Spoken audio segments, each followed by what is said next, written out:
बड़ों को प्रणाम, छोटों को स्नेह और आशीष। मैं हूँ राजेश त्रिपाठी। स्वागत है आपका मेरे चैनल धर्म दर्पण में। धर्म दर्पण में हम आपको विविध प्रकार के कथा प्रसंग और विचित्र मंदिरों, धर्म स्थानों आदि के बारे में भी बताते हैं। आज हम जिक्र कर रहे हैं एक ऐसे मंदिर का जहाँ जो शिव की प्रतिमा है उसके गले से निरंतर पसीना रिसता रहता है। ये पसीना पोंछ देने या सुखा देने के बाद तत्काल कुछ क्षणों के बाद ही वहाँ वापस आ जाता है। तो क्या है इसका रहस्य और क्यों आता है ये पसीना, इसी बारे में ये जो वीडियो है आज का। मंदिर जहाँ शिव के कंठ से निरंतर आता है पसीना। बांदा जिले के कालिंजर पर्वत पर है शिव जी का एक अनोखा धाम। कालिंजर पर्वत की चोटी पर जाकर सीढ़ियों से नीचे उतरने पर है शिव का अनोखा मंदिर, जिसे नीलकंठ मंदिर कहते हैं। आज हम कालिंजर के बारे में और वहाँ के नीलकंठ मंदिर के विचित्रता के बारे में बताने जा रहे हैं। कालिंजर पर्वत के लिए कहा जाता है कि इसका विवरण पौराणिक ग्रंथों में भी मिलता है। कहते हैं कि पहले इसका नाम कालंजर था, जिसका अर्थ यह बताया जाता है कि जिसने काल को जीत लिया हो वह है कालंजर। तो कालंजर उसके बारे में, और बहुत पुराना है ये जो इस पर्वत और कालिंजर दोनों भी इनका इतिहास बहुत पुराना है। और इसने जाने कितने शासनों को बनते बिगड़ते देखा है। कई ऐतिहासिक घटनाओं का साक्षी रहा है कालिंजर। अगर आप बांदा से चित्रकूट की ओर जा रहे हैं तो कालिंजर आपके दाएं पड़ेगा, और अगर चित्रकूट से बांदा जा रहे हैं तो यह आपके बाएं पड़ेगा। जितना विचित्र है यहाँ का किला, उससे कम विचित्र नहीं है यहाँ स्थित शिव जी का नीलकंठ मंदिर। यहाँ कई गुफाएं और कक्ष भी बने हैं। कहते हैं कि यहाँ मध्य रात के बाद आज भी किसी के घुंघरुओं की आवाज़ सुनाई देती है, इसीलिए यहाँ रात्र में जाना वर्जित है। कालिंजर का पौराणिक महत्व है क्योंकि इसका सीधा संबंध महादेव के कालकूट विषपान से जुड़ता है। समुद्र मंथन में मिले कालकूट विष को पीने के बाद शिव ने इसी दुर्ग में आराम करके काल की गति को मात दी थी। नीलकंठ मंदिर को कालिंजर के प्रांगण में सबसे ज़्यादा महत्वपूर्ण और पूजनीय माना जाता है।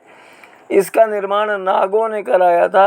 कालिंजर किले में भगवान शंकर ने तपस्या कर कालकूट विष को मात दी थी। हजारों साल से शिवलिंग के गले से रिस रहा पसीना बनकर यह विष, ऐसा माना जाता है कि इस मंदिर का निर्माण 6वीं शताब्दी में कराया गया था।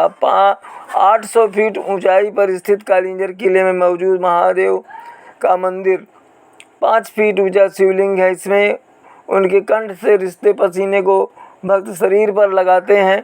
नीलकंठ शिव के गले से रिसते पसीने को इस यूट्यूबर ने कालिंजर की अपनी यात्रा में स्वयं देखा है। हम लोगों ने पुजारी से कहकर पसीने को कई बार पुछवाया और पंखे से सुखाया गया, पर कुछ क्षण बाद ही गले में पसीना रिसना शुरू हो गया। सचमुच ये हमारे लिए आश्चर्य की बात थी। हमने काफ़ी देर तक वहाँ रहकर बार बार नीलकंठ के गले से पसीना पुछवाया और थोड़ी देर बाद ही पसीना फिर रिसने लगा। पुजारियों से पूछा गया तो उन्होंने बताया कि ऐसा शताब्दियों से हो रहा है। कालिंजर को कालजयी कहा जाए तो गलत नहीं होगा। इस किले का 18 पुराणों 4 वेदों में जिक्र है। कहा जाता है कि महादेव ने समुद्र मंथन से निकले विष का पान करने के बाद यहीं तपस्या कर विष के प्रभाव को खत्म कर काल की गति को मात दी थी। 5 फीट ऊंचा शिवलिंग का अनूठा इकलौता है जिससे विष पसीना बनकर रिसता रहता है। दर्शनार्थी शिव के गले से रिसते पसीने को अपने माथे, गले और शरीर पर लगाते हैं। कहते हैं कि इससे मानसिक शांति मिलती है, शारीरिक कष्ट दूर होते हैं और बुरी शक्तियों का असर नहीं होता। बुंदेलखंड क्षेत्र में अक्सर सूखा पड़ता है, लेकिन कितना भी सूखा पड़ जाए नीलकंठ के गले से पानी रिसना बंद नहीं होता। कहा जाता है कि सैकड़ों साल से पहाड़ से ऐसे ही पानी निकल रहा है। ये सभी इतिहासकारों के लिए अबूझ पहेली की तरह है। मंदिर के ठीक पीछे की तरफ पहाड़ काटकर पानी का कुंड बनाया गया है। इस मंदिर में भगवान शिव सदियों से वास करते हैं। त्रिकोण सुंदरी यंत्र पर स्थापित मंदिर के अंदर एक मंडप बना है, जहां साधु संत और भक्त दूर दूर से आकर साधना करते हैं। इस मंदिर को तंत्र साधना का प्रमुख केंद्र माना जाता है।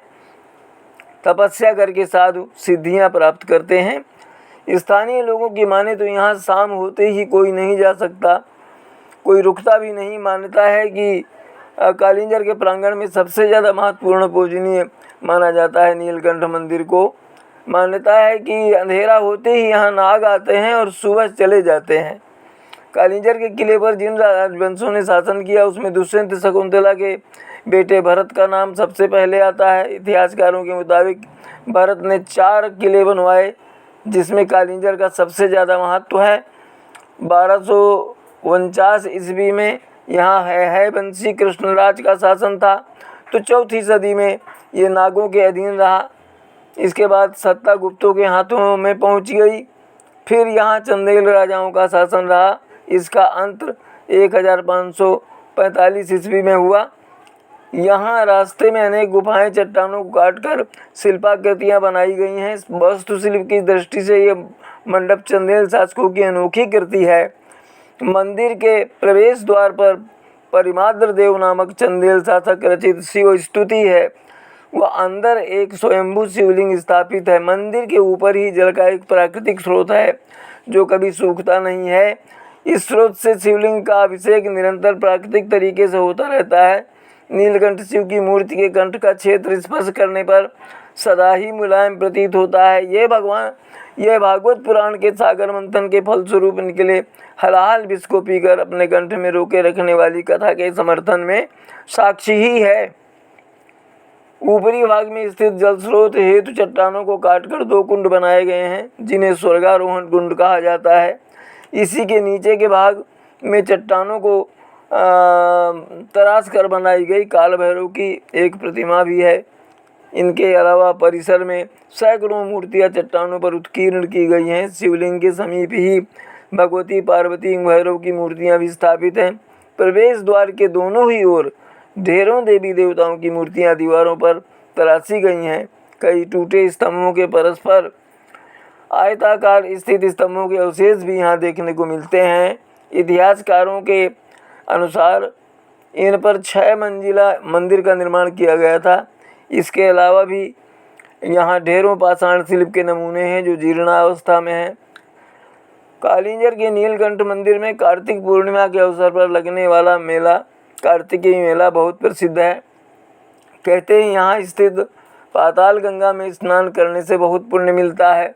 किले के परिसर में ही एक और पाताल गंगा है। कुछ लोगों का मानना है कि यहीं से जल के ज़्यादा बढ़ते रहने से जल प्रलय होगा।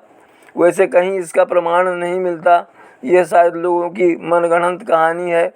नीलकंठ महादेव मंदिर कालिंजर वास्तुशिल्प की दृष्टि से यह मंडप चंदेल शासकों की अनोखी कृति है। मंदिर के प्रवेश द्वार पर परिमाद्र देव नामक चंदेल शासक की रचित शिव स्तुति है।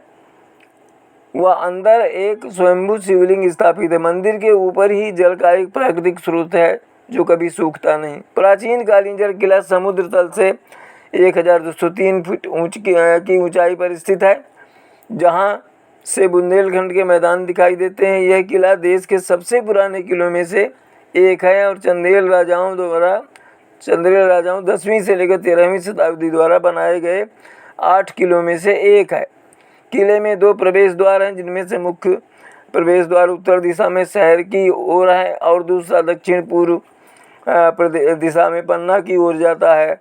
अलग अलग समय में निर्मित पहले प्रवेश द्वार की सुरक्षा 7 अलग अलग द्वारों से होती थी, जिनके नाम थे आलम दरवाज़ा, गणेश दरवाज़ा, चंडी दरवाज़ा, हनुमान दरवाज़ा, लाल दरवाज़ा, बड़ा दरवाज़ा और चौबुर्जी दरवाज़ा। इन तक पहुंचने के लिए पत्थर की छोटी सी सीढ़ियां हैं। किले से जुड़ी एक और पुरानी किंवदंती है कि भगवान शिव ने इसी पहाड़ी पर काल के देवता का वध किया था, जिस पर किला खड़ा है। काल का अर्थ है समय और जार का अर्थ है संस्कृत में विनाश, तभी से किले का नाम कालिंजर पड़ा। और समय का नाश करने वाला, माने इसका अर्थ है समय का नाश करने वाला। भगवान शिव के कई नामों में से एक नाम, उनका नाम कालंजर भी है। कूर्म पुराण में इसका उल्लेख भगवान शिव का निवास के रूप में किया गया है। महाभारत में लिखा गया है कि जो कोई कालिंजर से देवताओं के सरोवर में स्नान करता है उसे उतना ही पुण्य मिलता है जितना कि 1000 गायों के दान करने से मिलता है। कैसे पहुँचे? वायु मार्ग। निकटतम हवाई अड्डा खजुराहो है, जो पन्ना होते हुए कालिंजर किले से 100 किलोमीटर की दूरी पर है। निकटतम रेलवे स्टेशन बांदा, कालिंजर किले से 65 किलोमीटर की दूरी पर। सतना रेलवे स्टेशन कालिंजर किले से 80 किलोमीटर की दूरी पर। कालिंजर का किला भारत के सबसे विशाल और अपराजेय दुर्गों में गिना जाता है। प्राचीन काल में यह दुर्ग जेजा भुक्ति यानी जय शक्ति चंदेल जो हैं उनका साम्राज्य के अधीन था। बाद में ये 10वीं शताब्दी तक चंदेल राजपूतों के अधीन और फिर रीवा के सोलंकियों के अधीन रहा। इन राजाओं के शासनकाल में कालिंजर पर महमूद गजनवी, कुतुबुद्दीन ऐबक और शेर शाह सूरी और हुमायूं जैसे योद्धाओं ने आक्रमण किए, लेकिन उस पर विजय पाने में असफल रहे। कालिंजर विजय अभियान में ही बारूद के विस्फोट से शेर शाह की मृत्यु हो गई। बाद में मुगल बादशाह अकबर ने इस पर अधिकार कर लिया और किला बीरबल को तोहफे में दे दिया। तो ये तो थी कालिंजर के किले और वहाँ के भगवान नीलकंठ की विचित्र कहानी, जिनके गले से अब भी पसीना रिसता है। कहा जाता है कि ये वो विष है जो उन्होंने पी लिया था समुद्र मंथन के समय, वही उनके कंठ से पसीना बन बन कर रिसता है। तो आज यहीं तक, मिलते हैं अगले वीडियो में। तब तक के लिए आप सब परिवार स्वस्थ, सुरक्षित और सानंद रहें, यही हमारी कामना और प्रभु से प्रार्थना है। हमारे चैनल धर्म दर्पण को सब्सक्राइब करते चलिए और इसके वीडियो अपने दोस्तों मित्रों में साझा करते रहिए, शेयर करते रहिए। आज यहीं तक, मिलते हैं अगले वीडियो में। तब तक के लिए प्रणाम, नमस्कार।